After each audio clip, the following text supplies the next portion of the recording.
Assalamualaikum warahmatullahi wabarakatuh. Kami dari kelompok 2 akan menjelaskan materi mengenai pendesainan struktur pengendalian manajemen. Perkenalkan, nama saya Natalisa Batini Nababan. Nama saya Muhammad Fauzi Hakim. Kan saya Siti Dalpa Adawiyatun Nisa. Pengertian struktur. Struktur adalah komponen-komponen yang dipadukan untuk membangun sebuah sistem. Pendesainan struktur sistem pengendalian manajemen dilandasi oleh mindset yang mencerminkan karakteristik lingkungan bisnis yang dimasuki oleh organisasi. Yang selanjutnya yaitu pengertian dari pendesainan struktur pengendalian manajemen. Pendesainan sistem manajemen merupakan kerangka konseptual sistem pengendalian manajemen yang terdiri dari struktur dan proses pada gilirannya menentukan keterampilan atau skill set yang perlu dimiliki oleh manajer untuk menjalankan sistem tersebut. Penelitian atas pendesainan struktur pengendalian manajemen. Yang pertama yaitu individu-individu cenderung untuk lebih termotivasi oleh desain struktur yang dibuat. Yang kedua, penghargaan pribadi bersifat relatif atau situasional. Yang ketiga, sistem pengendalian manajemen adalah penting, yang dimana ketika manajemen senior memberikan tanda-tanda melalui tindakannya bahwa mereka menganggap suatu sistem pengendalian manajemen sangat penting bagi suatu perusahaan, agar perusahaan berjalan dengan baik dan mencapai tujuan perusahaan. Yang keempat yaitu individu sangat termotivasi ketika mereka mengerti tentang pendesainan pengendalian manajemen. Yang kelima, motivasi paling lemah ketika mereka merasa bahwa pendesainan struktur tidak dapat atau terlalu mudah untuk dicapai. Langkah-langkah pendesainan. Yang pertama, pendesainan struktur sistem pengendalian manajemen dimulai dengan pengamatan terhadap tren perubahan yang terjadi dan akan terjadi di lingkungan bisnis yang akan dimasuki oleh organisasi. Yang kedua, merumuskan paradigma yang cocok dengan karakteristik lingkungan yang telah digambarkan pada langkah pertama. Yang ketiga, mendesain struktur sistem pengendalian manajemen berdasarkan mindset yang telah dirumuskan pada langkah kedua. Pendesainan struktur pengendalian manajemen. Sistem ini lebih bersifat menyeluruh dan terpadu, artinya lebih fokus dalam berbagai upaya yang dilakukan oleh pihak manajemen agar tujuan perusahaan bisa tercapai. Jadi, sistem pengendalian manajemen ini bisa diterapkan pada berbagai skala perusahaan, karena pada dasarnya setiap perusahaan tentu memiliki komponen yang sama, yaitu W, work atau pekerjaan, E, employee tenaga kerja, R, relationship atau hubungan, E, environment atau lingkungan. Ciri penting sistem pengendalian manajemen. Yang pertama, sistem pengendalian manajemen akan digunakan oleh seluruh perusahaan untuk mengendalikan seluruh organisasi, termasuk pengendalian atas seluruh sumber daya yang digunakan. Yang kedua, sistem ini akan lebih fokus pada strategi dan teknik evaluasi yang lebih terintegrasi dan menyeluruh dengan sifat perhitungan yang matang dalam mengevaluasi sesuatu di dalamnya. Yang ketiga, sistem pengendalian manajemen akan lebih berorientasi pada sumber daya manusia. Faktor pendesainan sistem pengendalian manajemen. Yang pertama, tidak ada desain sistem yang baik atau yang buruk. Yang ada apakah suatu desain sistem pas atau fit dengan lingkungan bisnis yang dihadapi oleh organisasi. Kesesuaian atau fitness, suatu sistem dengan lingkungan yang tepat. Sistem tersebut digunakan akan menjadikan sistem tersebut efektif untuk menjalankan bisnis di lingkungan tersebut.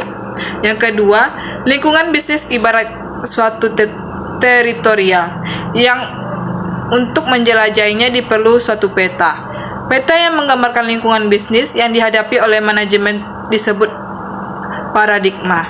Yang ketiga, setiap sistem terdiri dari dua bagian, yaitu struktur dan proses. Struktur sistem merupakan komponen-komponen yang berkaitan satu dengan lainnya yang secara bersama-sama membentuk suatu sistem. Proses sistem merupakan tahap-tahap yang harus dilalui untuk mewujudkan tujuan sistem. Yang keempat, setiap sistem yang didesain memerlukan kompetensi waktu. Untuk menjalankan sistem tersebut, kompetensi untuk menjalankan sistem pengendalian manajemen disebut managerial skill. Proses sistem pengendalian manajemen. Ada 3. Yang pertama, struktur organisasi. Struktur organisasi adalah komponen utama dalam struktur pengendalian manajemen. Struktur organisasi merupakan sarana untuk mendistribusikan kekuasaan yang diperlukan dalam memanfaatkan sumber daya organisasi untuk mewujudkan tujuan organisasi. Adapun contoh struktur organisasi pada pengendalian manajemen, yaitu auditor internal. Auditor internal melakukan audit internal untuk memastikan kepatuhan terhadap kebijakan dan prosedur organisasi, serta mengidentifikasi risiko dan rekomendasi perbaikan. Kemudian yang kedua, jaringan informasi pada sistem pengendalian manajemen. Jaringan informasi dirancang untuk mempersatukan berbagai komponen yang membentuk organisasi dan berbagai organisasi dalam jaringan organisasi atau organization network untuk kepentingan pelayanan bagi customer. Adapun contoh jaringan informasi pada pengendalian sistem manajemen, yaitu seperti sistem email dan kolaborasi online, digunakan untuk berkomunikasi dan berkolaborasi antara anggota tim, divisi, dan departemen. Intranet dan portal karyawan menyediakan akses ke informasi internal, kebijakan, prosedur, dan berita organisasi kepada karyawan. Dan yang ketiga, sistem penghargaan.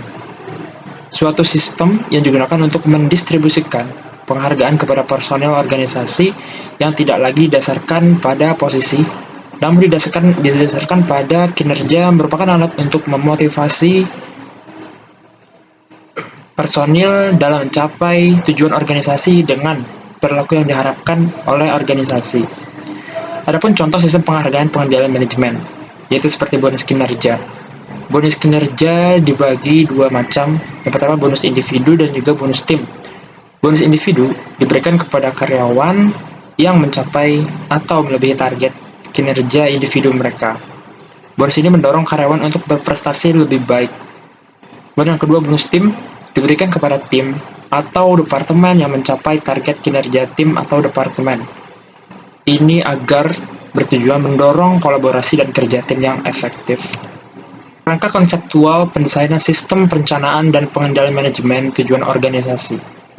Organisasi merupakan kumpulan orang yang memiliki kompetensi yang berbeda-beda, yang membangun saling ketergantungan di antara mereka untuk mewujudkan tujuan bersama, dengan memanfaatkan sumber daya. Kegiatan utama untuk mewujudkan organisasi sebagai wealth creating institution untuk menjadikan organisasi sebagai konstitusi pencipta kekayaan. Organisasi harus melaksanakan 3 kegiatan utama berikut. Yang pertama, mendesain produk dan jasa sesuai dengan kebutuhan customer. Yang kedua, memproduksi produk dan jasa tersebut dengan cost effective. Yang ketiga, memasarkan produk dan jasa tersebut secara efektif pada customer. Definisi sistem perencanaan dan pengendalian manajemen. Sistem perencanaan dan pengendalian manajemen adalah suatu sistem yang digunakan untuk merencanakan sasaran masa depan yang hendak dicapai oleh organisasi, merencanakan kegiatan untuk mencapai sasaran tersebut, serta mengimplementasikan dan memantau pelaksanaan rencana yang telah ditetapkan. Dari definisi tersebut, terdapat 3 kesimpulan, yaitu yang pertama, perencanaan sasaran masa depan yang hendak dicapai. Yang kedua, perencanaan kegiatan untuk mencapai sasaran. Dan yang ketiga, pengimplementasian dan pemantauan pelaksana rencana. Sekian penjelasan materi dari kelompok kami. Mohon maaf apabila masih banyak kekurangan dalam menjelaskannya. Wassalamualaikum warahmatullahi wabarakatuh.